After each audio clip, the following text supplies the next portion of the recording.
Before I was an agented author, I was a querying author, and that means I got rejected. So in today's video, I want to share 6 things that helped me get through all those literary agent rejections and that I hope will help you too. Number 1, remember that rejection is a rite of passage and everybody experiences it. I do not know a single published author who hasn't experienced rejection in some form. Even if you are a magical special unicorn who somehow lands an agent on the very first query letter you send and signs with the very first editor who reads your manuscript, you're still going to face rejection from readers. And I think rejection in some form is just inescapable when you're pursuing a creative industry. So just remember that every single author out there has experienced rejections, even the one who is your favorite author in the entire world. For me, before I landed my literary agent, I received 79 rejections across 2 projects. She was the only one who offered me representation.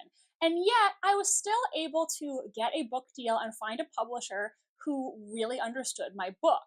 Most authors in the traditional publishing space that I know queried at least 2 or 3 books before they found their agent. It is not that common to get an agent on your first book. It does happen, but I wouldn't say it's the norm by any means. So if you are querying and you're receiving rejections, people who read your manuscript and then pass, that doesn't mean that there's something wrong with your book necessarily, or that there's something wrong with you. This is a normal thing that every author goes through, and it doesn't mean they won't experience success in the future. I have seen authors suggest reframing your rejections and instead of viewing them as a loss, instead make it your goal to collect 100 rejections. That way, when you get a new one, you can be like, oh, I got another rejection. I'm one step closer to my 100. You can sort of treat it like a little game and recognize that every rejection is merely a sign of you putting yourself out there. Number 2, remind yourself that rejection is subjective.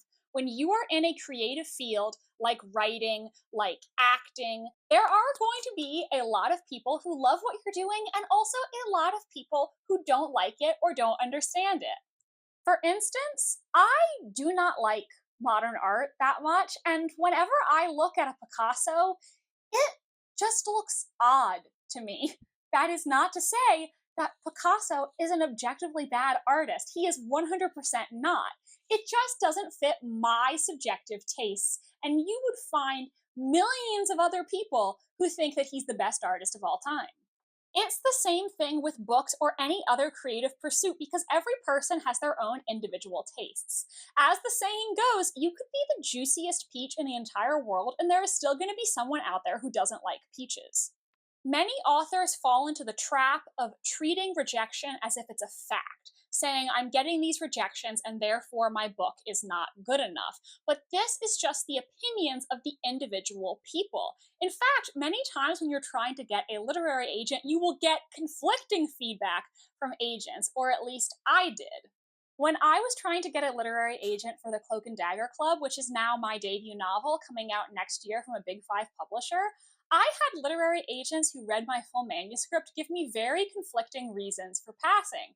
One agent said that she was not going to offer me representation because she loved the mystery, but felt like she wanted more work on the characters. Meanwhile, another agent who read that exact same manuscript said, oh, I absolutely loved all of the characters in this, but I didn't like how the mystery ended. These 2 people read the exact same thing, and yet what one liked about it, another person felt needed work, and vice versa. But after those 79 rejections, I was able to find one agent who loved the mystery and loved the characters. She signed me, and together we found an editor who loves the mystery and the characters. If I had overreacted and immediately started making edits to my book based on those things that those agents said to me, then I would have compromised my own vision to fit the subjective tastes of someone who was not the right partner for me. At the end of the day, you just need one agent and one editor to understand your vision and totally love your story the way that you do. That's all it takes. The third thing that I want you to remember when you are experiencing rejection as an author is that a rejection is not a rejection of you personally. This is something that I see so many people struggle with, particularly if their book is based off elements of their own life. Some people get extremely emotionally attached to their books. And so, if there's anybody who doesn't absolutely love it, they feel like that person is personally insulting them. They've tied their self worth to their book. And that is a very dangerous thing to do. You do not want to tie the success of your book so intrinsically to your mental health. You need to recognize that literature is subjective and you still have an innate worth as a human being, regardless of whether your book gets published or not.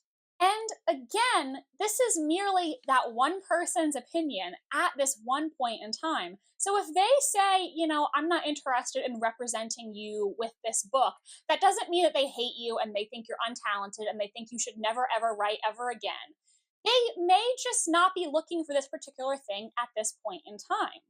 In fact, they may actually want to see you submit to them again. My agent, I submitted my first querying manuscript to her and was rejected, but when I sent the Cloak and Dagger Club to her, she absolutely loved it and we ended up working together. When she rejected my first project, she wasn't rejecting me personally. She really loves my writing and we have a great working relationship now.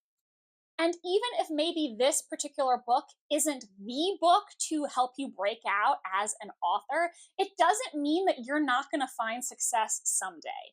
So please, please, please do not tie your self-worth to your book.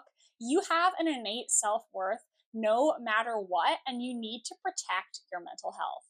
The fourth thing that I want you to think about when you're dealing with literary agent rejection is think about writing something new. This is really going to save your sanity throughout the querying process. If you have this one manuscript and it's the only manuscript that you've ever written, then you may fall into the trap of resting all of your hopes and dreams on this one thing. You may feel like this is your one chance, that if it's not now, it's never going to happen. But the truth is, you should have more stories in you. You do have more stories in you.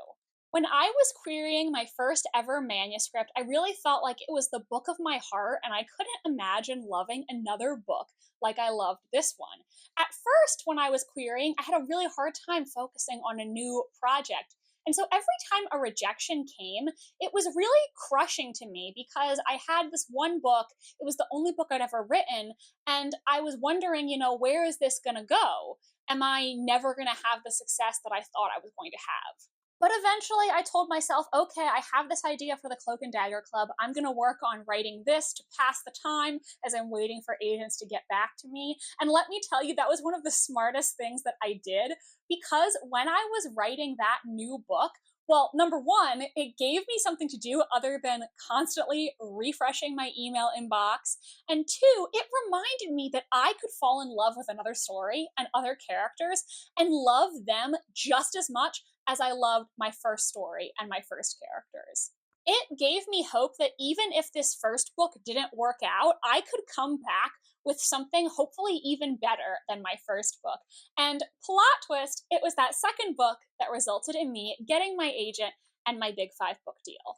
Keep writing, it's going to keep you sane, and it's also going to help you continually improve as a writer because experience is going to make you even better. Before I go on to number 5 on this list, make sure to hit subscribe if you haven't already, and hit the like button so I know that this video is helpful to my audience.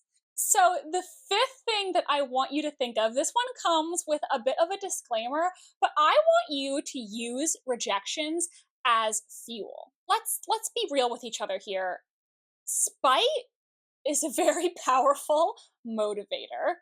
And so one thing that I found is when people rejected me, I found it very motivating to just tell myself, okay, this person rejected me. I'm going to prove them wrong. I'm going to make them wish that they snatched me up when they had the chance. Now, my disclaimer here is please, please, please do not give literary agents any rude or snarky replies telling them, "You're wrong. I'm going to make you regret this. You don't know talent." Do not say any of those things to them because you never know if this might be a person who you're going to reconnect with in the future. And also, you want to be professional. If somebody rejects you, they're totally entitled to reject you. You're not owed their offer. So do not send them any petty messages saying things like this. But I do think internally it can be helpful to be a little petty or tell yourself, okay, this person rejected me. I'm just gonna work harder and be successful. And someday I'm gonna be an amazing author and prove all of these people who rejected me wrong. Using these rejections as fuel really lights a fire under you, and I think it can inspire you to work harder, learn more, keep trying, rather than just letting the rejection burn you out. Remember many years ago when Blockbuster, the video rental store, had the opportunity to buy Netflix? At the time, Netflix was not what it is now. They were a company that was just sending people DVDs in the mail so they could watch TV shows and movies. Blockbuster, which was still a successful business at that time, had the opportunity to buy Netflix, and they said no thanks. Now, Netflix is Netflix, and there's only one Blockbuster store still in existence. Do you think that the people who were in charge of Blockbuster back then don't think about it and wish they'd made a different choice?